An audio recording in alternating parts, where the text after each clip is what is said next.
Aestheticism. अस्सलामु अलैकुम, मैं मुजाहिद हुसैन। आप देख रहे हैं लिटरेरी हाइट्स। आज हम डिस्कस करेंगे एस्थेटिसिज्म। ये मूवमेंट असल में थी क्या, इसके बुनियादी ट्रेड्स क्या हैं, किन लोगों ने इसको प्रमोट किया और इस दौर में कौन से मेजर वर्क्स लिखे गए। ये और बहुत कुछ हम इस वीडियो में डिस्कस करेंगे। बहुत ही इंटरेस्टिंग वीडियो होने वाली है दोस्तों, इसलिए वीडियो को आखिर तक ज़रूर देखें और चैनल को सब्सक्राइब और साथ में बेल आइकन को प्रेस कर लें ताकि मज़ीद आने वाली अपडेट्स आप तक बआसानी पहुंचती रहें। चलिए जी, शुरू करते हैं एस्थेटिसिज्म।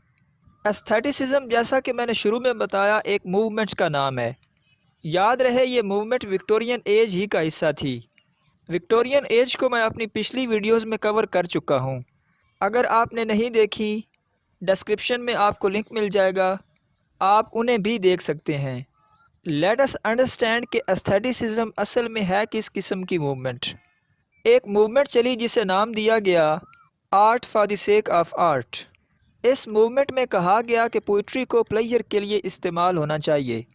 वैसे तो लिटरेचर को भी प्लेयर के लिए इस्तेमाल होना चाहिए, मगर इस मूवमेंट का ज़्यादा फोकस पोइट्री पे था। मज़ीद जब हम ट्रेड्स डिस्कस करेंगे तो बात वाज़ेह हो जाएगी। फ़िलहाल आप इतना ही याद रखें कि एक मूवमेंट है जिसका नाम है art for the sake of art. वो ये कहती है कि लिटरेचर बिलखसूस पोइट्री को प्लेयर के लिए इस्तेमाल किया जाना चाहिए, और यही है हमारे आज के मौजू का एसेंस। अब चंद नेम्स को आप अच्छे से देख लीजिएगा। ये वो नेम्स हैं जो इस मूवमेंट के पायनियर समझे जाते हैं। वाल्टर पेटर, बाउडलेयर एंड वर्लेन, ये वो तीन लोग हैं जिन्होंने इस मूवमेंट को इंट्रोड्यूस करवाया। चलिए अब बात करते हैं इस मूवमेंट के चंद बुनियादी ट्रेड्स की। पहला ट्रेड ये कि पोइट्री में ह्यूमन इमोशंस को पोर्ट्रे किया जाना चाहिए। बिलखसूस इस एज में ह्यूमन मिजरी और डिस्ट्रेस को पोइट्री का हिस्सा बनाया गया। दूसरा ट्रेड, जो पोइट्री इस मूवमेंट के अंडर लिखी गई उसमें मेडिवल लेजेंड्स को कॉपी किया गया है। और जब हम मेडिवल लेजेंड्स की बात करते हैं तो हमारा मतलब होता है जॉनरा ऑफ रोमांस। रोमांस मतलब एक यूनिक किस्म का आर्ट। अच्छा, मेडिवल लेजेंड्स को कॉपी किया गया। इसके बाद लाइफ की इमोर्टैलिटी पे ज़्यादा फोकस किया गया as compare to the mortality of life.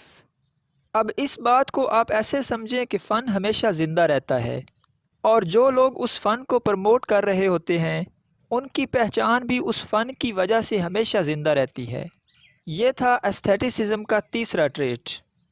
इसके बाद लाइफ की खूबसूरती पे बहुत ज़्यादा फोकस किया गया। कहा गया कि अपने आर्ट में कलर्स को इंट्रोड्यूस करवाएं ताकि वो लाइफ का एक खूबसूरत पोर्ट्रेल पेश कर सकें। ये थे इस मूवमेंट के चंद बुनियादी traits. I hope the point of focus is now clear. Let us move forward. अब हम उन फिगर्स को डिस्कस करेंगे जो इस मूवमेंट से इन्फ्लुएंस थे और आर्ट क्रिएट कर रहे थे। पहले हम ब्रीफली इनके नाम देख लेते हैं और फिर इनको वन बाय वन डिस्कस कर लेंगे। तो एस्थेटिक मूवमेंट में लिखने वाला पहला शख्स है ऑस्कर वाइल्ड। याद रखना, ये सबसे इम्पोर्टेंट फिगर है। दूसरा अर्नेस्ट डॉसन, तीसरा Lionel Pigot Johnson and last one Arthur Symons. ये वो चार फिगर्स हैं जो इस मूवमेंट के आइकन समझे जाते हैं। Let us discuss them one by one. Oscar Wilde. Oscar Wilde को वर्शिपर ऑफ ब्यूटी कहा जाता है। इसने जितना भी लिटरेचर लिखा उसमें हमें एक जीलस और अपीलिंग थीम मिलती है। एक और अहम बात जो आपको ऑस्कर वाइल्ड के मुतालिक याद रखनी चाहिए वो ये है कि इसे कॉमेडी ऑफ मैनर्स का पायनियर माना जाता है। कॉमेडी ऑफ मैनर्स बोले तो वो कॉमेडी जो इंसान के छोटे छोटे एरर्स को रिडिक्यूल करती है और उसमें एक रख रखाव पाया जाता है, यानी एरर को पॉइंट आउट भी कर दिया जाता है और अगले बंदे को फील भी नहीं होता। अब अगर हम बात करें ऑस्कर वाइल्ड के बड़े बड़े वर्क्स की, उनमें the garden of heroes, new Helen, Panthea और एक मशहूर ज़माना play the importance of being Earnest, इन सारे वर्क्स में एस्थेटिक मूवमेंट की स्पिरिट को बहाल रखा गया, यानी आर्ट को प्लेयर की हद तक ही लिखा और पढ़ा गया। ये था Oscar Wilde. Then comes Ernest Dowson. Dowson का ज़्यादा फोकस ह्यूमन सेंसेस पे था। اس نے جو کچھ بھی لکھا ہے اس میں ایک طرف سنسیشن کا عمل اور پھر اس سنسیشن کو میننگز دیے گئے ہیں۔ اسی طرح اس کے ورکس میں ہمیں سائیکو انالیسس بھی ملتا ہے، کریکٹرز کے ایموشنز، تھاٹس اور سینسز کو پورٹرے کیا گیا ہے۔ ڈوسن کے ورکس میں سائنارا، ننس آف دا پرپیچول اور ایڈوریشن شامل ہیں۔ یہ تھا ارنسٹ ڈوسن، جو اس موومنٹ کا دوسرا بڑا نام ہے، اور وہ بھی آرٹ کو فار ایستھیٹک پلیئر ہی لکھ رہا تھا۔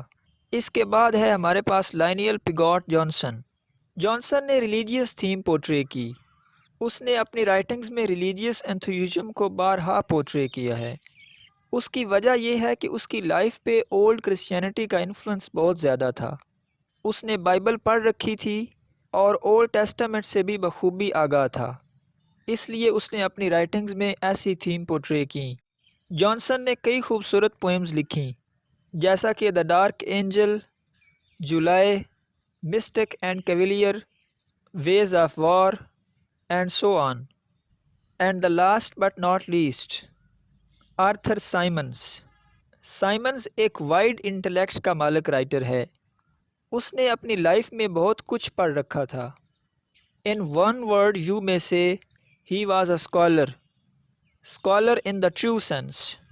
سائمنز نے بھی ایستھیٹک موومنٹ کو ڈیپلی فالو کیا اور جو کچھ بھی لکھا اس میں art for the sake of art کے نوشن ہی کو فالو کیا۔ No artificial happiness, no artificial emotions and no artificial art. Symons نے بھی کئی خوبصورت پوئمز لکھیں، جن میں amends to nature, by the pool of the third Rosses اور جپسی لو شامل ہیں۔ یہ تھیں جناب وہ فگرز جو اس موومنٹ میں لکھ رہی تھیں۔ اسی کے ساتھ ہی ہمارا آج کا موضوع اپنے اختتام کو پہنچا۔ If I can summarize what we have discussed today، ہم نے ویڈیو کے آغاز میں ایستھیٹسزم یعنی art for the seek of art کو ڈیفائن کیا۔ ہم نے یہ جانا کہ یہ ایک موومنٹ تھی جو یہ کہتی ہے کہ آرٹ کو پلیئر کے لیے استعمال کریں۔ پھر ہم نے اس موومنٹ کے چند بنیادی ٹریٹس پہ بات کی۔ ٹریٹس میں ہم نے دیکھا کہ ہیومن ایموشنز بالخصوص مزری اور ڈسٹریس کو پورٹرے کیا گیا ہے، یعنی جو پوئٹری اس وقت لکھی جا رہی تھی اس میں ہیومن ایموشنز کو پورٹرے کیا گیا ہے۔ پھر ہم نے دیکھا کہ میڈیول لیجنڈز کو بھی کاپی کیا گیا۔ پھر امورٹیلٹی آف لائف پہ فوکس کیا گیا ہے، اینڈ سو آن۔ لاسٹ میں ہم نے اس موومنٹ کے فیمس فگرز پہ بات کی۔ ہم نے 4 فگرز پہ بات کی، جن میں Oscar Wilde, Ernest Dowson, Lionel Pigot Johnson اور آرتھر سائمنز شامل ہیں۔ ہم نے ہر ایک کے تھیمز، سٹائل اور ورکس پہ الگ الگ بات کی۔ اب تک کے لیے اتنا ہی۔ We'll see you with a new video and a new topic. Thanks for watching.